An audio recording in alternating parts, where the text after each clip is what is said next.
जय शनिदेव। आज के इस विशेष वीडियो में हम श्रवण करेंगे शनिदेव और भगवान शिव की एक अत्यंत पौराणिक और अद्भुत व्रत कथा। जब शनिदेव की वक्र दृष्टि से बचने के लिए स्वयं महादेव को पृथ्वी पर आकर हाथी का रूप धारण करना पड़ा। यह कथा हमें सिखाती है कि कर्म और समय के चक्र से कोई नहीं बच सकता। अगर आपको ये कथा अच्छी लगे तो वीडियो को लाइक करें, चैनल को सब्सक्राइब करें और कमेंट में जय शनिदेव जरूर लिखें। एक बार शनिदेव अपने गुरु और देवों के देव महादेव यानी भगवान शिव के पास पहुँचे। उन्होंने शिवजी से विनीत भाव से कहा, हे प्रभु, मैं कल आपकी राशि में प्रवेश करने वाला हूँ, इसलिए मुझे कुछ समय के लिए आपकी राशि पर आना ही होगा। यह सुनकर भगवान शिव मुस्कुराए और बोले, शनिदेव, आप तो जानते हैं कि मैं तीनों लोकों का स्वामी हूँ, महाकाल हूँ। आप मेरी राशि पर आकर कितने समय रहेंगे? शनिदेव ने उत्तर दिया, प्रभु, यह प्रकृति का नियम है और न्याय के कारण मुझे अपनी ड्यूटी करनी ही होगी। मैं कल आपके ऊपर सवा पहर लगभग 3 से 4 घंटे के लिए अपनी दृष्टि डालूंगा। शिवजी ने सोचा कि क्यों ना वे ऐसा उपाय करें जिससे शनिदेव उन्हें ढूंढ ही ना पाए। अगले दिन शनिदेव के आने से ठीक पहले भगवान शिव मृत्युलोक पर आए और उन्होंने एक हाथी का रूप धारण कर लिया।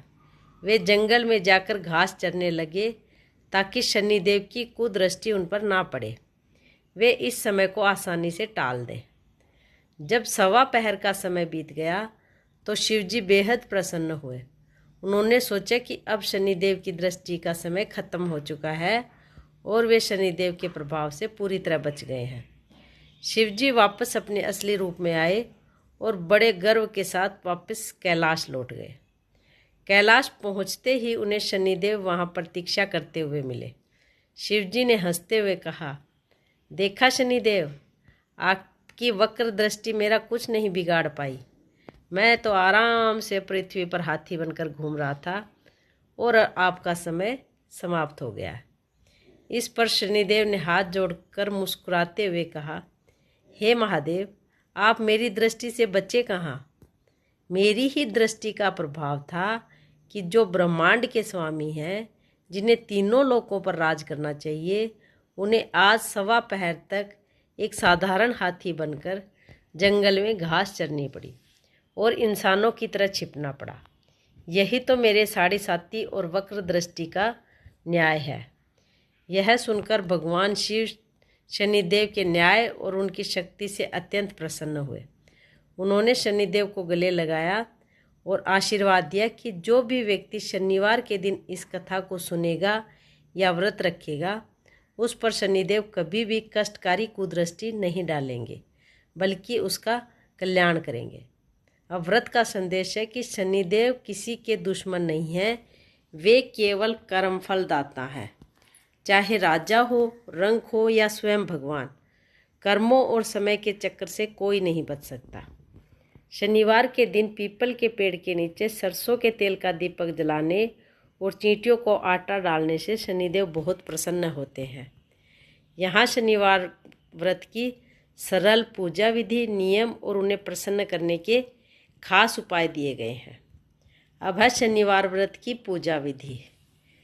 सुबह का स्नान। शनिवार के दिन सुबह जल्दी उठकर स्नान आदि से निवृत्त हो जाएं। इस दिन काले या गहरे नीले रंग के वस्त्र पहनना शुभ माना जाता है। व्रत का संकल्प। पूजा घर में बैठकर हाथ में जल लेकर शनिदेव के व्रत का संकल्प लें। शनि मंदिर में पूजा। शनिवार की पूजा घर के बजाय शनि मंदिर या पीपल के पेड़ के पास करना ज़्यादा फलदायी होता है। अभिषेक और तेल अर्पण। शनिदेव की मूर्ति पर काला तिल, काले उड़द, नीले फूल और धूप दीप अर्पित करें। उन पर सरसों का तेल चढ़ाएं। दीपक जलाना। शाम के समय सूर्यास्त के बाद पीपल के पेड़ के नीचे सरसों के तेल का एक दीपक चौमुखा हो तो बेहतर, ज़रूर जलाएं। कथा और आरती। शनिदेव की व्रत कथा पढ़े या सुने और अंत में शनि चालीसा का पाठ करके आरती करें। शनिवार व्रत के जरूरी नियम कौन कौन से हैं? खान पान। शनिवार के व्रत में पूरा दिन उपवास रखा जाता है। शाम को पूजा करने के बाद ही भोजन किया जाता है। भोजन में उड़द की दाल की खिचड़ी या सात्विक भोजन लिया जाता है। नमक का परहेज। इस व्रत में सादे नमक का सेवन नहीं किया जाता। यदि जरूरी हो तो सेंधा नमक का ही प्रयोग कर सकते हैं। दृष्टि का नियम है, मंदिर में पूजा करते समय कभी भी शनिदेव की मूर्ति की आंखों में सीधा नहीं देखना चाहिए। हमेशा उनके चरणों के दर्शन करने चाहिए। व्रत के दिन पूरी तरह ब्रह्मचर्य का पालन करें। किसी भी व्यक्ति से झूठ ना बोलें, किसी का अपमान ना करें, अपने मन में शुद्ध विचार रखें। अब आपको बताते हैं शनिदेव को प्रसन्न करने के लिए अन्य अचूक उपाय। यदि आप व्रत नहीं भी रख पा रहे तो इन छोटे छोटे उपायों को करके शनिदेव की कृपा पा सकते हैं। शनिवार के दिन काले तिल, काली उड़द, लोहे के बर्तन, काले कपड़े या सरसों के तेल का दान किसी ज़रूरतमंद या ब्राह्मण को करें। शनिवार की शाम को पीपल के पेड़ में जल चढ़ाएं और उसकी 7 बार परिक्रमा करें। ऐसा करने से आर्थिक तंगी दूर होती है। काले कुत्ते को सरसों के तेल से चुपड़ी हुई रोटी खिलाएं। चींटियों को पिसा हुआ सूखा आटा और चीनी कसकसार डालें। मछलियों को आटे की गोलियां खिलाएं। शनिदेव ने हनुमान जी को वचन दिया था कि जो भी हनुमान जी की भक्ति करेगा उसे शनि कभी परेशान नहीं करेंगे। इसलिए शनिवार के दिन हनुमान चालीसा या सुंदरकांड का पाठ करने से शनि दोष तुरंत शांत होता है। शमी के पौधे की पूजा। घर के बाहर शमी का पौधा लगाएं और शनिवार की शाम को इसके नीचे सरसों के तेल का दीपक जलाएं। जय शनिदेव।